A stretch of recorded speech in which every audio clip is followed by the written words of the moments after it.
श्रीराम श्रीराम श्रीराम श्रीराम। नेताजींचं हे स्वप्न खरंच पूर्ण होईल का?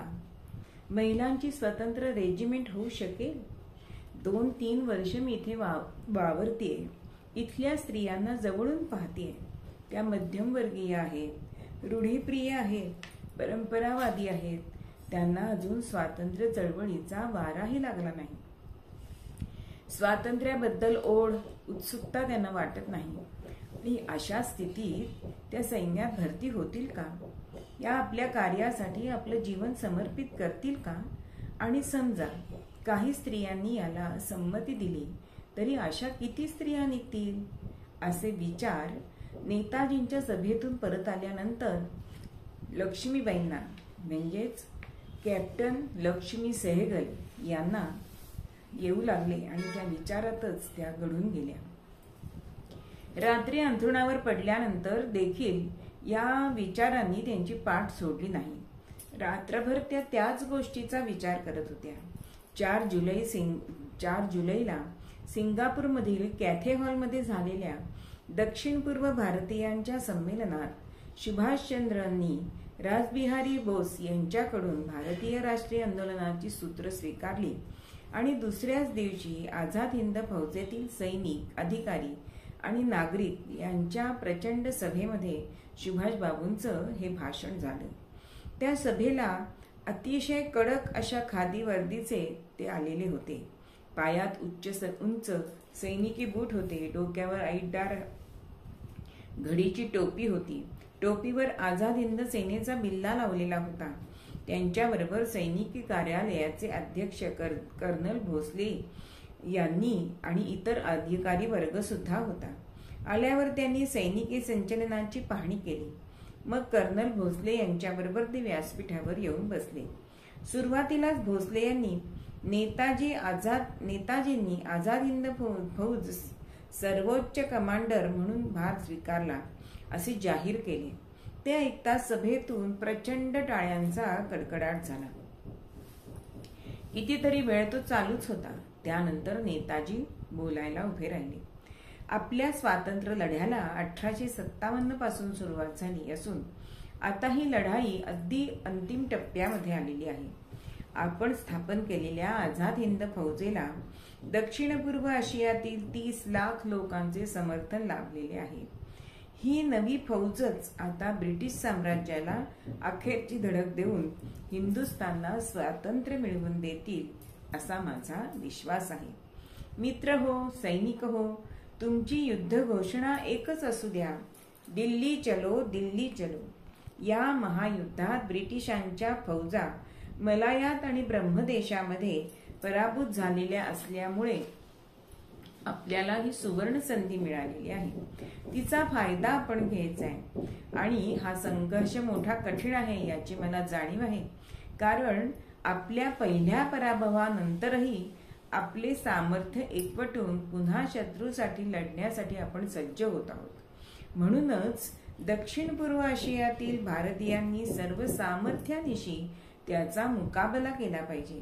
आपलं सर्वस्व अर्पण करण्यासाठी तयार असलं पाहिजे. जोपर्यंत सैन्यामध्ये महिलांची भरती होत नाही, त्या युद्धामध्ये भाग घेत नाहीत, तोपर्यंत आझाद हिंद फौज ही अपुरी असेल. माझी अशी इच्छा आहे की 1857च्या युद्धातील अत्यंत पराक्रमी राणी लक्ष्मीबाई यांच्या स्मरणार्थ महिलांची एक राणी झाशी रेजिमेंट उभारावी. नेताजींचे हे भाषण लक्ष्मीबाई अगदी लक्षपूर्वक ऐकत होत्या.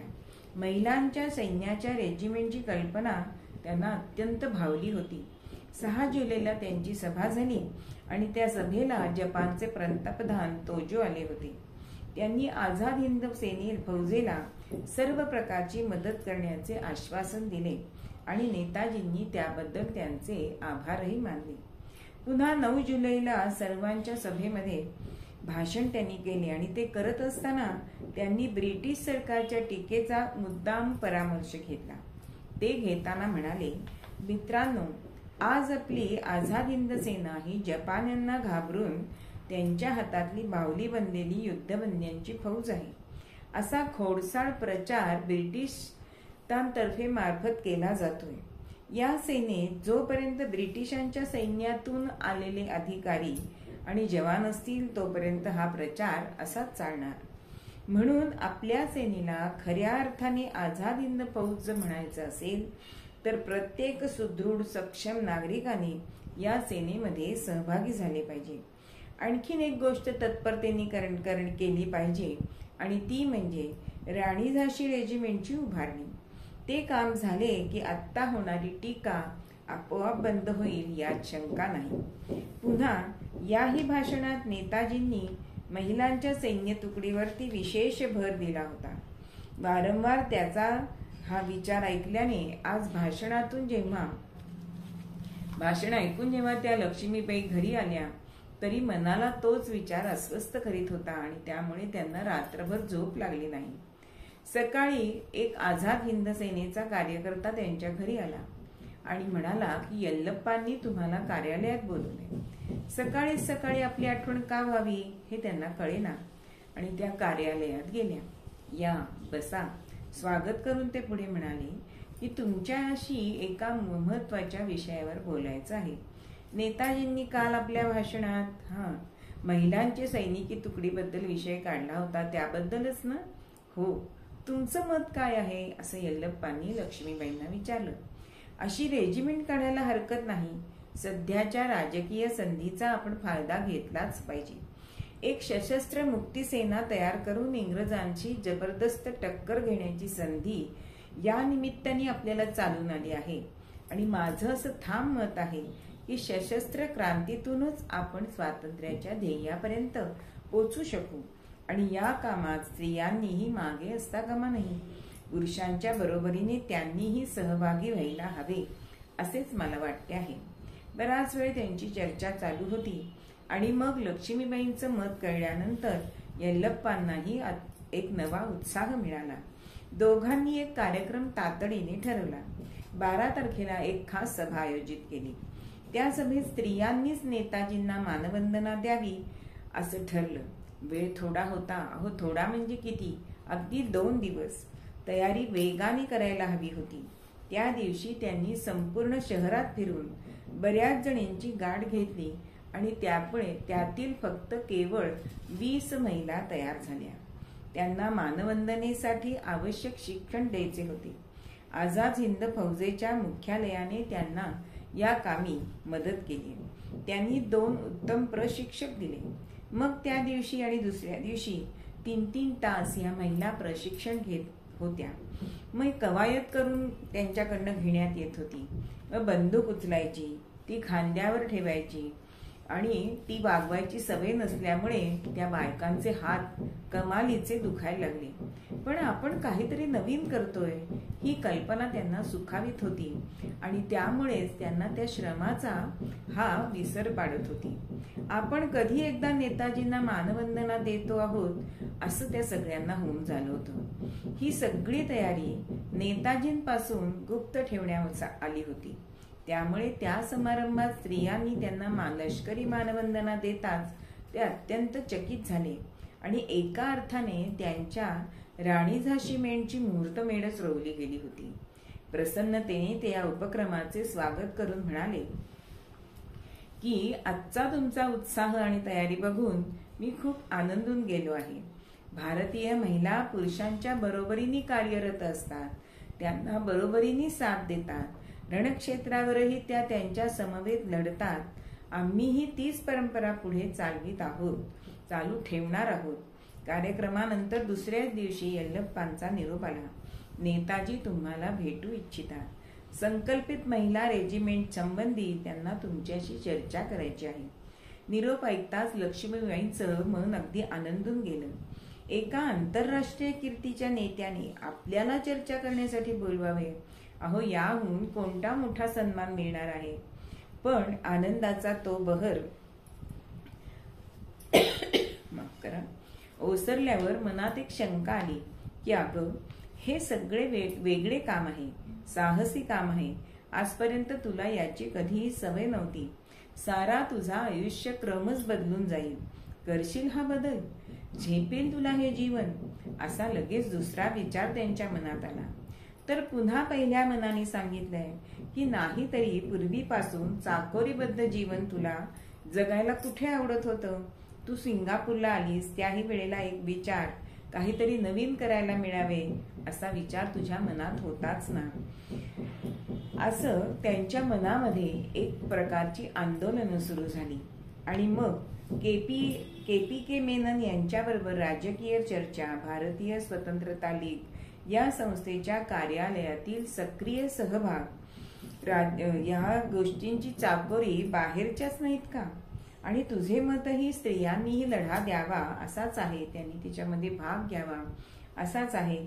मग नेताजींनी तुला जर चर्चेसाठी बोलवलंय तर ही केवढी अभिमानाची आणि सन्मानाची गोष्ट आहे. त्यामुळे तू बिनधास्त जा आणि तिथे आनंदाने कार्य कर. अशा मनाचा कौल त्यांना घेतलाय आणि त्या अगदी आनंदाने उत्साहाने नेताजींना भेटायला गेले. ही भेट नेताजींच्या निवासस्थानीच झाली. राणी झाशीबेनच्या निर्मिती संबंधी विविध अंगोपांगांवरती चर्चा झाली. आत येणाऱ्या अडचणी, त्याच्यात येणाऱ्या अडचणी, त्यावरील उपाय, त्यांना करावे लागणारे कार्य, या सगळ्या गोष्टींची तपशीलवार चर्चा झाली. त्यांच्या बोलण्यातून महिलांना जर संधी दिली तर त्या कोणतेही अशक्य काम करून शक्य करून दाखवतील असा दृढ विश्वास पदोपदी प्रत्ययाला येत होता. त्यांच्या मताने स्त्री आणि पुरुष ही समाजाची दोन्ही समान अंग आहेत आणि म्हणूनच स्त्रियांनी ह्या स्वातंत्र्य लढ्याकडे दुर्लक्ष न करता त्यात सक्रिय सहभागी व्हावं असं त्यांचं मत होतं. आणि त्यामुळेच परकीय साम्राज्य ही शक्तीचा बिमोड करू शकेल, होईलच. शिवाय पुरुषप्रधान समाजाकडून स्त्रियांचं जे शोषण होतं, त्यांना जे परावलंबित्व येतं, त्यांच्यावरही विजय मिळवता येईल असे स्पष्ट दर्शन ह्या चर्चेमध्ये झाले. जवळजवळ 3 तास ही चर्चा चालली होती. होत असलेल्या चर्चेमुळे नेताजींचा आनंद वाढत होता आणि त्यांच्या चेहऱ्यावरही तो दिसत होता. आणि मग निसंकोचपणे आणि मैत्रीपूर्ण असं लक्ष्मीबाईंना त्यांनी एक वेगळं असं समाधान मिळत होतं. चर्चा संपत आली आणि त्यांनी अचानक विचारलं, आपण राणी झाशी रेशीमेंचे नेतृत्व स्वीकारू शकाल का? अचानक आलेल्या या प्रश्नाने क्षणभर त्या बावरल्या, पण लगेचच त्यांनी उत्तर दिलं, याची मी कल्पना केली नव्हती, पण आपण जेव्हा या रेजिमेंटचं सूचित केलं त्या दिवसापासूनच मी ह्याचा गांभीर्याने विचार करते आहे आणि भरती सुरू होताच त्यात भरती होण्याचंही ठरवलं आहे. म्हणजे तुमच्या मनाची तयारी झालेली आहेच. प्रश्न आहे तो फक्त प्रमुख पदाची जबाबदारी स्वीकारायचा, एवढंच ना. पण ही जबाबदारी म्हणजे सुळावरची पोळी आहे असं सुभाष बाबू त्यांना म्हणतायत. पण असं सांगताना त्यांनी या पदावर काम करताना कोणकोणत्या अडचणी येतील, कोणत्या संकटांना सामोरं जावं लागेल याची व्यवस्थित कल्पनाही त्यांना दिली. ते म्हणाले, अत्यंत महत्वाची गोष्ट म्हणजे आपल्या या सगळ्या आपत्तींचा सामना करीत असताना तुम्हाला कोणत्याही प्रकारच्या रक्षणाची जबाबदारी मी घेऊ शकत नाही. तुमच्या जबाबदारी स्वीकारताना सगळ्या बाजूंनी नीट माहिती असायला हवी, म्हणून मी हे तुम्हाला सांगतोय. नेताजींचं बोलणं हे लक्ष्मीबाई लक्षपूर्वक ऐकत होत्या आणि त्यांचं सांगणं संपताच त्या आत्मविश्वासपूर्वक म्हणाल्या, ही जबाबदारी मी स्वीकारायला तयार आहे. माझी आपल्याकडून हीच अपेक्षा होती असं नेताजींनी सुद्धा त्यांना सांगितलंय. मग उद्यापासूनच कार्यभाग स्वीकारावा. मुख्यालयात जागेची व्यवस्था होईल, तेथून रेजिमेंटची उभारणी करावी. एक नवी जबाबदारी स्वीकारूनच लक्ष्मीबाई नव्या उत्साहाने घरी परतली. दुसऱ्या दिवशी 8 वाजता मुख्यालयाची गाडी आली. कार्यालयात गेल्यावर कामाला नेमकी कुठून सुरुवात करावी हे त्यांना कळेना. विचार करीत असतानाच आबिद हसन तिथे आला आणि म्हणाला, मला नेताजींनी तुमच्या मदतीसाठी पाठवलंय. बरं झालं तुम्ही आलात. अहो, कामाला कशी आणि कुठून सुरुवात करावी हेच समजत नव्हतं. ज्या महिलांनी मानवंदनेमध्ये भाग घेतला होता त्यांना बरोबर घेऊन आपण कामाची सुरुवात करू. काम करता करता आपल्याला पुढचा मार्ग सापडेल. हा विचार लक्ष्मीबाईंना पसंत पडला. मग त्या त्यांच्या घरी गेल्या, त्यांच्याशी चर्चा झाली आणि सगळ्या गोष्टी त्यांनी नीट समजावून सांगितल्या. 20 जणींपैकी 15 जणी यायला तयार झाल्या. इतर 5 जणींची इच्छा होती मनापासून, पण घरगुती अडचणी आणि लहान मुलांचा प्रश्न होता. स्वतंत्रता लीगच्या मैदानात त्या 15 जणींचे प्रशिक्षण अत्यंत नियमबद्ध रीतीने आणि शिस्तीने सुरू झाले. प्रशिक्षकही अत्यंत निष्ठेने त्यांना शिकवत होते. त्याही आझाद हिंद सेनेचा एक भाग होते असं समजूनच त्यांना चांगली वागणूकही दिली जात होती. सैनिकी प्रशिक्षणात मुख्यालयातील महिला विभागाची उभारणी करण्यात 2 महिने कसे निघून गेले हे लक्ष्मीबाईंना कळलंच नाही. या 2 महिन्यामध्ये महिला सैनिकांची संख्या 15 वरून 100 वर पोचली होती. मलाया, इपोह, कालालपूर या सर्व ठिकाणांहून सैन्यासाठी भरती होण्यासाठी अनेक अर्ज आले होते. त्यांनीही त्या 3 ठिकाणी दौरा सुद्धा केला. आता रेजिमेंटसाठी स्वतंत्र कार्यालय हवे होते. भारतीय स्वतंत्रता लीग जवळ एकच जागा होती आणि ती दुरुस्त करून जवळजवळ 500 व्यक्ती राहू शकतील अशी छावणी करण्यात आली आणि यल्लप्पांनी यासाठी त्यांना खूप मदत केली. 21 ऑक्टोबरला नेताजींनी स्वतंत्र भारताच्या अस्थायी सरकारची घोषणा केली. त्यात लक्ष्मीबाईंना महिलांशी संबंधित खात्याचं मंत्रीपदही देण्यात आलं. जबाबदारी आणखी वाढली. दुसऱ्याच दिवशी नव्या छावणीचे नेताजींच्या हस्ते उद्घाटन झाले. आता कामाला खूप गती आली. 23 तारखेला मंत्रिमंडळाची एक बैठक झाली. त्यामध्ये नेताजींनी जपान, जर्मनी, इटली आणि आयर्लंड या देशांनी या सरकारला मान्यता दिली असल्याचे सांगितले. त्यात आयर्लंडने मान्यता दिले हे अगदी महत्वाचं होतं. या सरकारने प्रथम जर कोणती गोष्ट केली असेल तर इंग्लंड आणि अमेरिका यांच्या विरुद्ध युद्धाची घोषणा केली आणि त्यासाठी तर या सरकारची स्थापना केली होती. 1 नोव्हेंबर पासून छावणीत नियमितपणे प्रशिक्षण वर्ग सुरू झाले. प्रशिक्षणार्थींची संख्या आता 300 वर झाली होती. प्रशिक्षणाचा हा कार्यक्रम एका सैनिकी शाळेतील अध्यापकांनीच तयार केला. व्यायाम, योगासने, कवायत, शस्त्र शिक्षण या सगळ्याचा समावेश त्यामध्ये होता. प्रशिक्षण सुरू झाल्यानंतर 15 दिवसांनी प्रशिक्षणार्थी रात्रीच्या वेळी दूरवर संचलन करीत जाऊ लागले. हे संचलन पाहण्यासाठी रस्त्यावर नागरिकांनी गर्दी त्यांची होत असे आणि तो मोठा कुतूहलाचा विषय झाला होता. खरं तर आता नेताजींच्या नेतृत्वाखाली प्रत्यक्ष सैनिकी कार्यवाही करायची वेळ आली होती. 29 डिसेंबरला नेताजी ब्रह्मदेशाच्या दौऱ्यावर गेले. तेथून त्यांनी लक्ष्मीबाईंना रंगूनला बोलावणं केलं. तेथे राणी झाशीमेंटची छावणी सुरू करायची होती. त्यासाठी या रेजिमेंटच्या प्रशिक्षित अधिकाऱ्यांची आणि जवानांची सिंगापूरहून रंगूनला नेण्याची व्यवस्था त्यांना करायला सांगितली. तेथून सगळ्यांनाच युद्धक्षेत्रावर पाठवायचे होते. लक्ष्मीबाई याच दिवसाची उत्सुकतेने वाट बघत होत्या. 7 जानेवारी 1944 या दिवशी त्या नेताजींबरोबर रंगूनला आल्या आणि आझाद हिंद सेनेचे पहिले मुख्यालयही रंगूनला करण्यात आले. चलो दिल्ली अभियान सुरू झालं. ठाई ना ज्ञान या रंगूनच्या उपनगरात राणी झाशी रेजिमेंटच्या 50 सदस्यांची एक छोटीशी छावणीही सुरू करण्यात आली. त्या छावणीची प्रमुख होती श्रीमती चंद्रा. फेब्रुवारीच्या पहिल्या आठवड्यात कर्नल शहानवाजांच्या अधिपत्याखाली पहिली तुकडी युद्धक्षेत्राकडे रवाना झाली. तिला नेताजींनी निरोप देताना सांगितले की रणक्षेत्रावर जाणारी ही तुमची पहिली तुकडी असल्याने तुमच्यावर फार मोठी जबाबदारी आहे, कारण तुमचा जय किंवा पराजय ह्याचा परिणाम इतर तुकड्यांवरती होणार आहे. तुम्ही एका क्रांतिकारी संस्थेचे सदस्य आहात. तुमची निष्ठा केवळ आपल्या मातृभूमीवर आहे, ती जपान्यांवर नाही नि इंग्रजांवरही नाही, हे लक्षात ठेवा.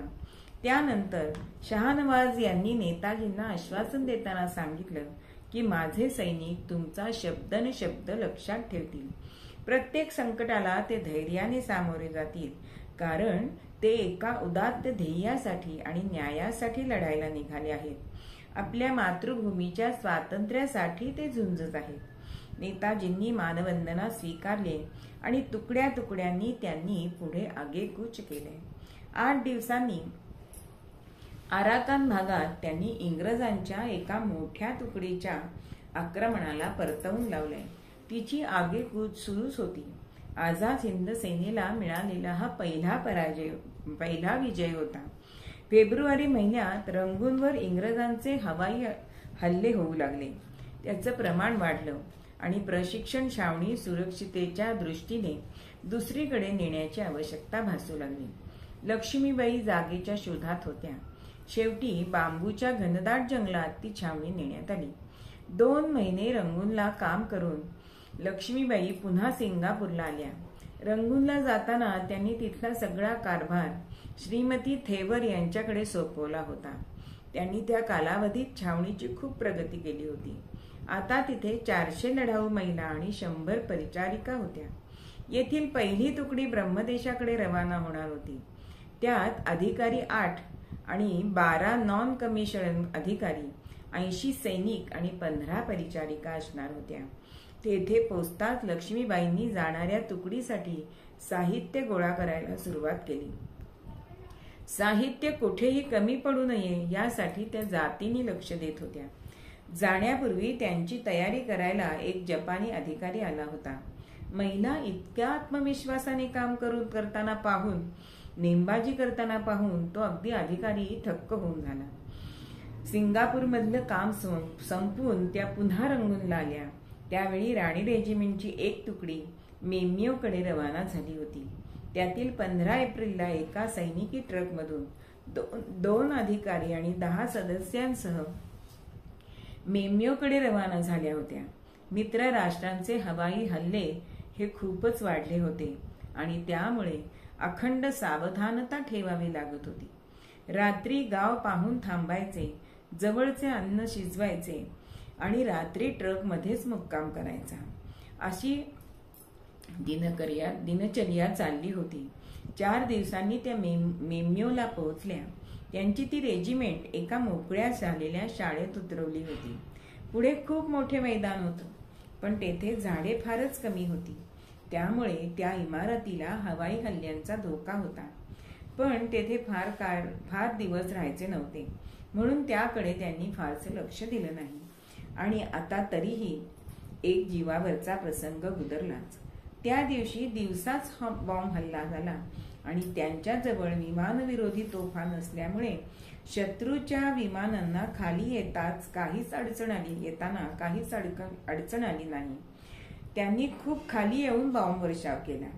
सगळ्यांनी विमानं आल्याचे कळताच सुरक्षित ठिकाणाचा आश्रय घेतला. यावेळी प्राणहानी मात्र झाली नाही, हेच त्यातल्या त्यात सुख मानायचं. या मुक्कामात त्या नेताजींच्या बरोबर त्या विभागाचे जपानी कमांडर मातागुची यांना भेटल्या. त्यांनी आझाद हिंद सेनेच्या कामगिरीबद्दल नेताजींचं अभिनंदन केलं.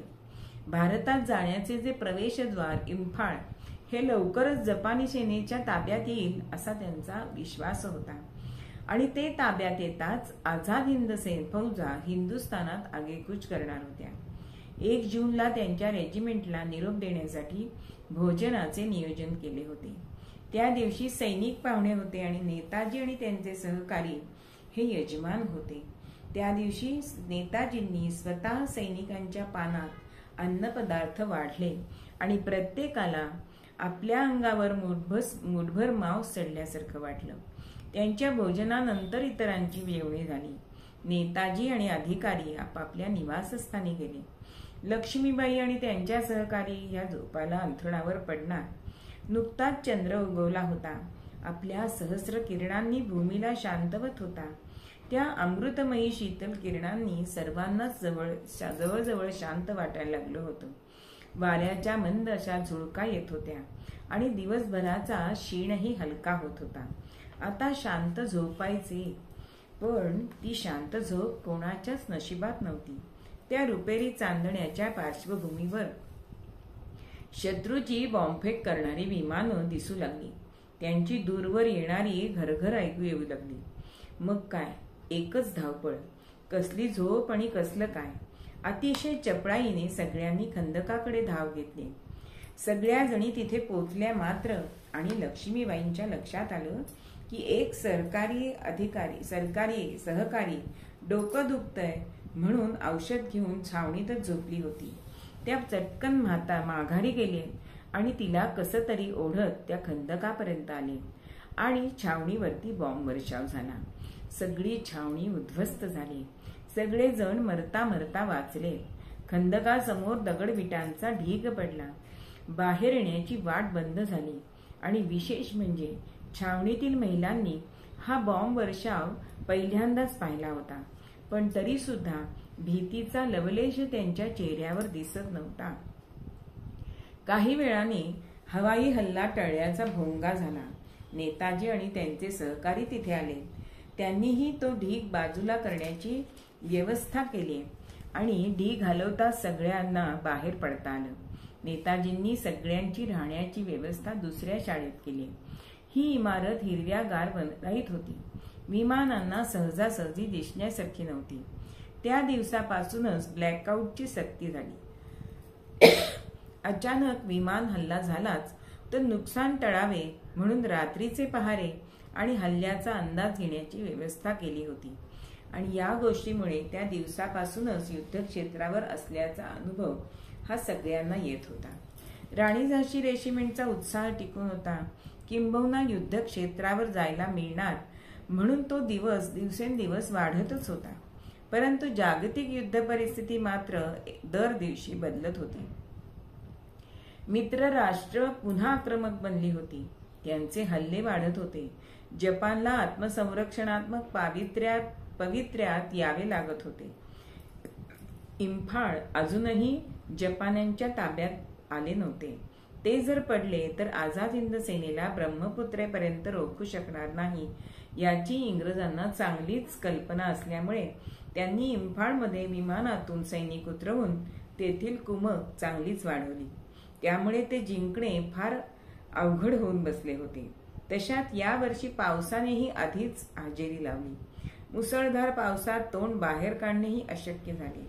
पण त्यामुळे पुढे कूच करणं तर दूरच. तेव्हा परिस्थितीत सुधारणा झाल्यावर पुढे कूच करू म्हणून कमांडरने परत फिरण्याचा आदेश दिला. 26 जून पासून इम्फाळमधून त्यांनी माघार घ्यायला सुरुवात केली. नेताजी रंगूनमध्येच होते. त्यांच्या मदतीला यल्लप्पा आले होते. मेम्योच्या आघाडीवर प्राणहानीही खूप झाली होती. त्यामुळे लगेचच कोणत्या लढाईत भाग घेणे शक्यच नव्हते. म्हणून नेताजींच्या परवानगीने लक्ष्मीबाईंनी आझाद हिंद सेनेच्या दवाखान्यात काम करायला सुरुवात केली. त्यांच्याबरोबर सिंगापूरहून आलेल्या परिचारिकाही होत्या. त्या वैद्यकीय सेवेबरोबर 3 तासाचे सैनिकी प्रशिक्षणही त्या घेऊ लागल्या. मेम्योमधील सैनिकी रुग्णालयात काही महिने त्या काम करीत राहिल्या. सप्टेंबर उजाडलाय आणि युद्ध आघाडीवरील परिस्थिती दिवसेंदिवसच वाईट होत चालली होती. युद्ध क्षेत्रातून येणाऱ्या जखमी सैनिकांच्या रांगा वाढत होत्या. त्यांच्यावर उपचार करण्याचे दिवसाचे 24 तासही कमी पडू लागले आणि या क्षेत्रातील हवाई हल्ले तर वाढतच राहिले. सुरक्षितेसाठी डॉक्टर, परिचारिका, रुग्ण यांचा बराचसा वेळ खंदकातच जाऊ लागला. त्यामुळे तातडीने शस्त्रक्रिया करण्यासाठी खंदकातच ऑपरेशन थिएटर तयार केले गेले. बदलत्या परिस्थितीनुसार जानेवारीत त्यांना मेम्यो सोडून झियावाडीत जाण्याचा आदेश मिळाला. रंगूनच्या उत्तरेला 10 मैलावर असणारा हा भाग अत्यंत सुंदर आणि निसर्गरम्य होता. 1500 चौरस मैलाच्या परिसरात छोटी छोटी गावं वसली होती. तेथे साखर कारखानाही होता. युद्धकाळात उसाचे उत्पन्न घेणे बंद होते. पण आझाद हिंद सरकारच्या ताब्यात आल्यानंतर पुन्हा शेतीला सुरुवात झाली.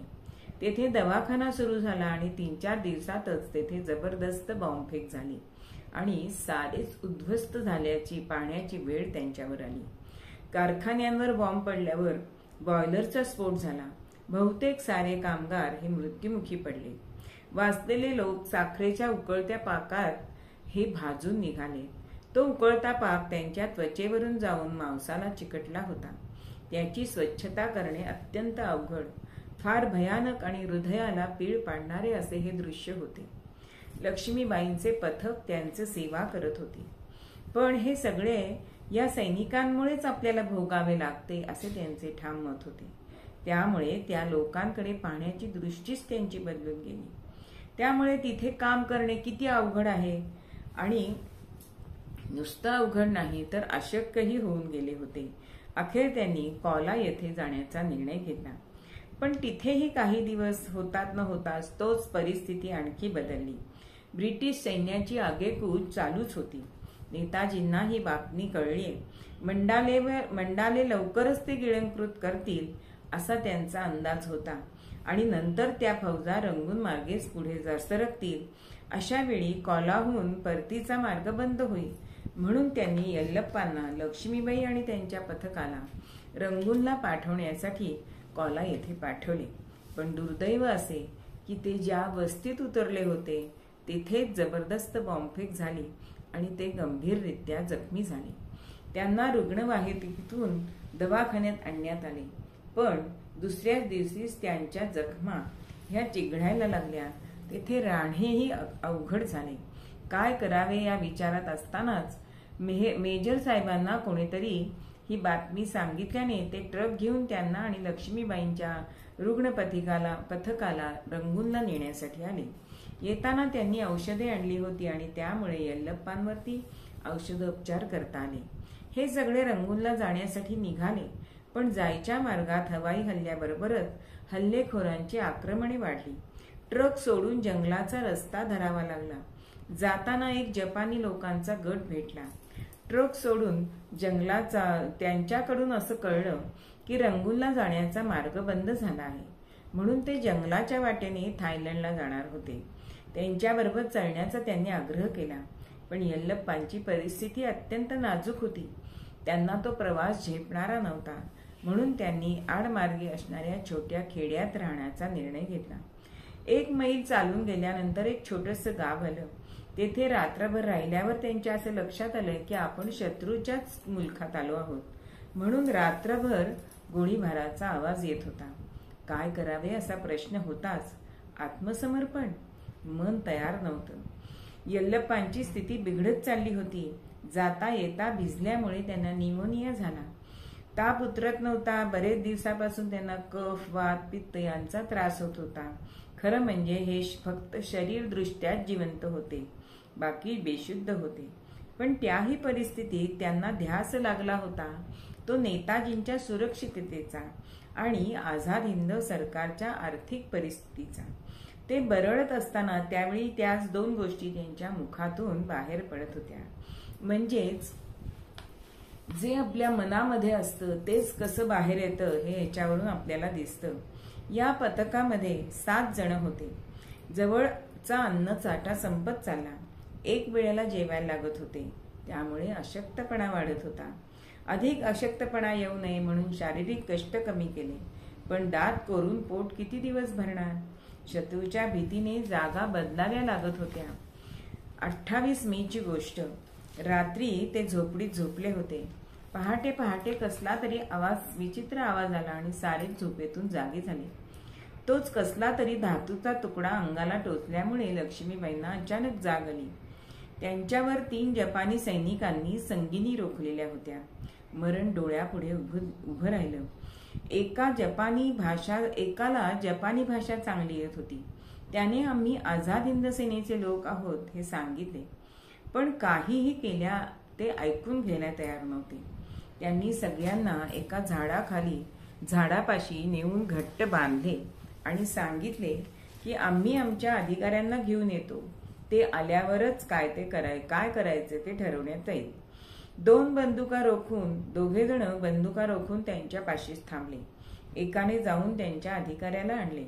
त्याच्या हातात एक कागद होता आणि तो जवळ आल्यावर एकदा त्या कागदाकडे आणि एकदा लक्ष्मीबाईंकडे निरखून पाहू लागला. काही क्षणातच त्याच्या चेहऱ्यावर समाधान दिसले. त्याने सगळ्यांना सोडून दिले. मग तो तोडक्या मोडक्या इंग्रजीत जपानी भाषेत म्हणाला, आमची तुकडी चीनकडे तैनात केली होती. तिकडून आत्ताच इकडे आलो. त्यामुळे मला नेताजी आणि आझाद हिंद फौज याबद्दल काहीच माहिती नव्हती. मला एका छावणीमध्ये ही जाहिरात मिळाली, त्यामुळे मला हे कळलं. तुम्हाला त्रास झाल्याबद्दल क्षमा करा. जाहिरातीवरील लेखाने कॅप्टन लक्ष्मी यांच्या फोटोमुळे त्या सर्वांचे प्राण वाचले होते. त्यांनी सल्ला दिला की जोपर्यंत सुरक्षित ठिकाण मिळत नाही तोपर्यंत जंगलात जास्तीत जास्त आतल्या बाजूस जावे. या भागात शत्रूचे वास्तव्य असल्याने ते इतरांना मारून टाकतात. म्हणजे आपण म्हणतो की काळ आला होता पण वेळ आली नव्हती. आता तिथून हलण्याशिवाय गत्यंतर नव्हते. प्रश्न होता गंभीर स्थितीत दिवस मोजणाऱ्या येल्लप्पांचा. डोंगराळ खाचखळग्यांचा प्रदेश, प्रवास त्यांना झेपणारा नव्हता. अखेर गवताचं स्ट्रेचर तयार केलं. त्यावर त्यांना घट्ट बांधण्यात आलं. मग प्रवास सुरू झाला. जवळजवळ 6 तासांचा प्रवास केल्यानंतर एक गाव लागलंय. बराच वेळ समजावून सांगितल्यानंतर त्यांनी आश्रय दिलाय, पण तेथे त्यांना सुरक्षित वाटत नव्हतं. हे लोक हल्लेखोरांच्या ताब्यात कधी देतील हे सांगता येत नव्हतं. त्यांच्या डोळ्यातले ते भावच त्यांना सांगत होते. पण तरीही अन्नधान्याचा साठा पूर्णपणे संपल्यामुळे तेथे राहण्याशिवाय कोणताच इलाज नव्हता. जंगलातच एक झोपडी उभारून राहायला सुरुवात केली आणि झालं तसंच. 1 जूनला एक गोरखा आणि 3 कारेन हल्लेखोर त्यांच्या झोपडीमध्ये घुसले. त्यांनी आपल्या हातातल्या मशीन्स गन्स रोखत सांगितले की तुम्ही आमचे बंदी आहात. चला, आमच्या मुख्यालयात तुम्हाला यावं लागेल. धाक दाखवून त्यांनी त्यांच्याजवळ असणाऱ्या 2 बंदुका आणि कॅप्टन लक्ष्मीबाई यांच्याकडचं पिस्तूल हे काढून घेतलंय. त्यांनी हल्लेखोरांना येल्लप्पांविषयी सांगितलंय. त्यांना पाहिल्यानंतर त्यांना न हलवण्याचे त्यांनी मान्य केले. मुथू नावाच्या एका सहकार्याला त्यांची देखभाल करण्यासाठी ठेवून बाकी सगळ्यांना हल्लेखोरांबरोबर जावे लागले. पहिल्या दिवसाच्या प्रवासाचा विशेष त्रास झाला नाही. रात्री एका गावात मुक्काम केला. दुसऱ्या दिवशी मात्र डोंगराच्या अवघड चढणीमुळे बराच त्रास सहन करावा लागला. 2 दिवसांच्या प्रवासानंतर ते त्यांच्या मुख्यालयात पोहोचले. तुकडीचा अधिकारी होता पिकॉक नावाचा इंग्रज होता. तिथले लोक रीतसर सैनिकी नोकरीतले नव्हते. युद्ध काळातील भरती या पदावर ते काम करणारे होते. त्यामुळे काटेकोर नियमांची अंमलबजावणी करण्याच्या विचाराचे नव्हते. त्यांनी सगळ्यांना एकत्रच ठेवले. निवास, भोजनाची व्यवस्था त्यांच्याप्रमाणेच केली आणि वागणूकही चांगली मिळत होती. त्या भागात पुन्हा जपान्यांचे हल्ले वाढले. परिणामी अनेक गावे त्यांनी जबरदस्तीने खाली करायला लावल्याने त्या गावातील अन्नधान्य लुटून नेल्यामुळे त्या गावातील स्त्रिया, पुरुष, मुलं या छावणीतून पळत येत होती. साहजिकच छावणीतील लोकसंख्या वाढू लागली. यांच्या जेवणाखाण्याचे काय करायचे असा त्या अधिकाऱ्यांना प्रश्न पडला. पावसाळी हवेमुळे विमानातून भोजन साहित्य खाली टाकता येत नव्हते. ती ठिकाणीच दिसत नव्हती. काय करावे हे न कळल्यामुळे पिकॉक या अधिकाऱ्याने मुख्यालयात तार करून आदेश मागवला. त्यांनी आझाद हिंद सेनेतील तेथे बंदिवान केलेले 15 लोक आणि गावकरी या सगळ्यांना तिकडे पाठवून द्यायला सांगितले. त्याच वेळेला आणखी एक वाईट बातमी आली की येल्लप्पा आणि मुथूच्या निधनाची.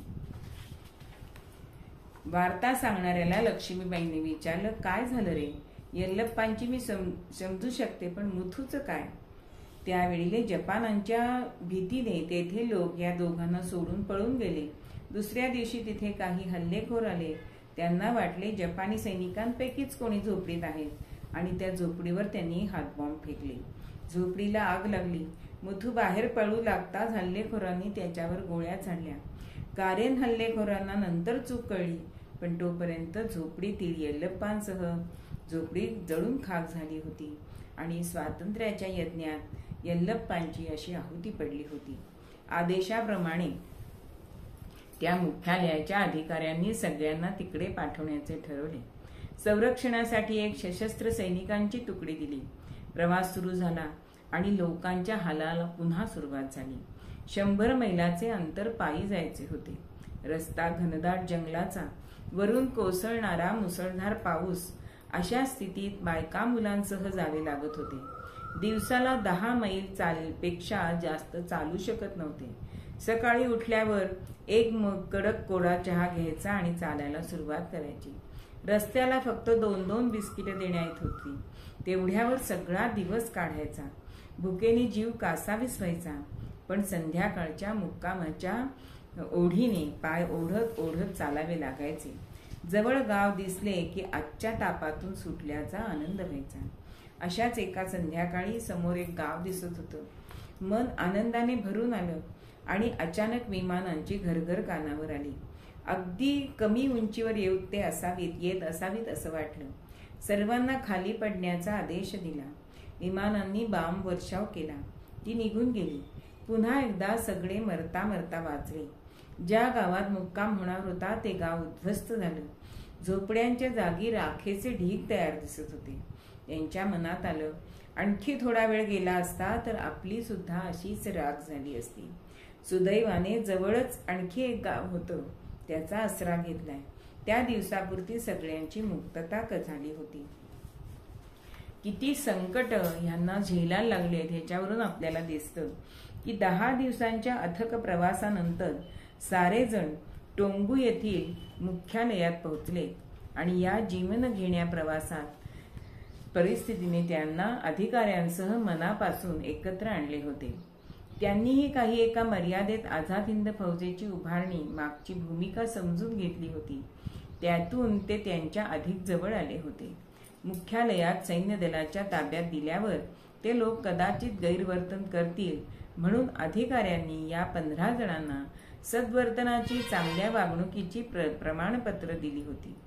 समक्षही त्यांच्या चांगल्या वागणुकीबद्दल त्यांनी बोलणं केलं होतं आणि याचा परिणाम असा झाला की सैन्य दलाने या 15 जणांना 2 दिवस कैदेत ठेवलं, पण कोणताही त्रास दिला नाही आणि कसलेही प्रश्न विचारून बेजार केले नाही. येथे त्यांच्या पहाऱ्यावर असणारे सैनिकही युद्धकालीन भरतीतील कामगार होते. त्यांनाही आझाद हिंद सेनेबद्दल कुतूहल होतं आणि तेही हिंदुस्थानला स्वातंत्र्य मिळावे याच मताचे होते. 5-6 दिवस झाल्यानंतर सगळ्यांना रंगूनमध्ये नेण्यात आलं. तेथे मात्र सगळ्यांना वेगळे करण्यात आले. जे नियमित सैनिक होते त्यांना युद्धबंदी म्हणून तुरुंगात टाकलं. पण लक्ष्मीबाईंची गोष्ट वेगळी होती. त्या नागरिक होत्या. सैनिकी अधिकार क्षेत्राच्या बाहेर होत्या. काय करावं हे त्यांना कळेना. अखेर त्यांनीच अधिकाऱ्यांना सुचवलं की माझ्या ओळखीचे एक ब्रह्मदेशी कुटुंब आहे, तेथे मला पाठवण्यात यावे. त्याप्रमाणे श्रीमती उतुन नियोये यांच्या घरी त्यांना पाठवण्यात आलं. त्यांनीही त्यांचं स्वागत केलं. इतक्या दिवसांच्या प्रवासाने, कैदेतील जीवनाने अंग अगदी आंबून गेलं होतं. त्यामुळे त्यांनी पहिल्यांदा जर काही मागितलं असेल तर आंघोळीसाठी भरपूर पाणी, एक साबण आणि स्वच्छ कपडे. मनसोक्त आंघोळ केल्यानंतर त्यांना बरं वाटले. त्या कुटुंबात त्यांना 1 दिवस राहण्याची परवानगी मिळाली आणि दुसऱ्याच दिवशी त्यांना दुसऱ्या कुटुंबात हलवण्यात आलं. तेथे गेल्यावर रोज त्यांना चौकशीसाठी नेण्यात येऊ लागलं. 3 अधिकारी चौकशी करत असत. बरेच प्रश्न विचारून जबरदस्तीने त्यांना आझाद हिंद सेनेत फौज करण्यात आली काय, ही फौज म्हणजे जपानांच्या हातचे बाहुले होते का, याची उत्तरं काढून घेण्याचा आटोकाट प्रयत्न केला. त्यातूनच आझाद हिंद फौज म्हणजे जपान्यांची प्रचार यंत्रणा नव्हे तर नेताजींच्या व्यक्तिमत्वालाही समजून घेण्याचा काही एका मर्यादापर्यंत प्रयत्न केला. राणी झाशी रेजिमेंटमधील स्त्रियांनी शुद्ध राष्ट्रीय भावनेने प्रेरित होऊन प्रवेश घेतला होता हेही त्यांना पटलं आणि ऑगस्टच्या पहिल्या आठवड्यात लक्ष्मीबाईंना त्यांच्या हिंदुस्थानी मित्रांना भेटण्यास परवानगी देण्यात आली. त्यांच्या गाठीभेटीतच नेताजींच्या अखेरच्या दिवसांची माहिती त्यांना मिळाली. पण नियोजित स्थळी सुखरूप पोचवावे म्हणून त्यांनीच ही बातमी मुद्दाम पसरवली असणार या कल्पनेने त्यांच्याकडे दुर्लक्ष केलं गेलं. अमेरिकेने हिरोशिमा आणि नागासाकी या शहरांवर बॉम्ब टाकून या महायुद्धाची समाप्ती केली. तरीही त्यांना वाटत होतं की आमची अजून लढाई संपलेली नाही. सप्टेंबरमध्ये त्यांना एका खासगी दवाखान्यात काम करण्यासाठी परवानगी मिळाली. चरितार्थासाठी ते आवश्यकही होतं. नेताजींनी स्वतंत्र हिंदुस्थानचे अस्थायी सरकार घोषित करून 21 ऑक्टोबरला 1 वर्ष होत होतं. त्यानिमित्त एक सभा भरवली. त्याच्या बातम्या वर्तमानपत्रात प्रसिद्ध होतात सरकार गडबडले. असली क्रांतिकृत्य पुन्हा होऊ देता कामा नयेत म्हणून लक्ष्मीबाईंना रंगूनहून कॉलॉ येथे नेऊन तिथल्या एका घरात नजरकैदेमध्ये ठेवलं. आझाद हिंद फौजेच्या सर्व खटल्यांचा निकाल लागेपर्यंत त्यांना नजरकैदेतच ठेवायचा हुकूम होता. अखेर 4 मार्च 1946 रोजी त्यांना भारतात नेण्याचा आदेश दिला. इंग्रज अधिकाऱ्याच्या पहाऱ्यातच त्यांना विमानाने भारतात आणण्यात आलं. कॅप्टन लक्ष्मीबाईंच्या भारताच्या डमडम विमानतळावर त्या उतरल्या. पण स्वतंत्र भारताचे जे स्वप्न त्यांनी रंगवले होते ते अजून पूर्ण झाले नव्हते. तेथे उतरण्यात आल्यानंतर त्यांना सांगण्यात आलं की तुम्ही आता स्वतंत्र आहात. हे ऐकून त्यांच्या मनात आलं, माझी मातृभूमी पारतंत्र्यात असताना मी कशी स्वतंत्र असेन? स्वातंत्र्यासाठी छिडलेली ही लढाई माझ्या मायभूमीला स्वतंत्र केल्याशिवाय कशी संपेल? अशा अनेक दुःख भोगलेल्या ह्या लक्ष्मीबाई सेहगल यांना माझे शतशः प्रणाम. श्रोते हो, माझा हा व्हिडिओ जर आपल्याला आवडला असेल तर सबस्क्राईब करा, लाईक करा, घंटेचं बटन दाबा आणि तो आपल्या सुहृदांना सुद्धा पाठवा. भारत माता की जय. वंदे मातरम. जय जय रघुवीर समर्थ.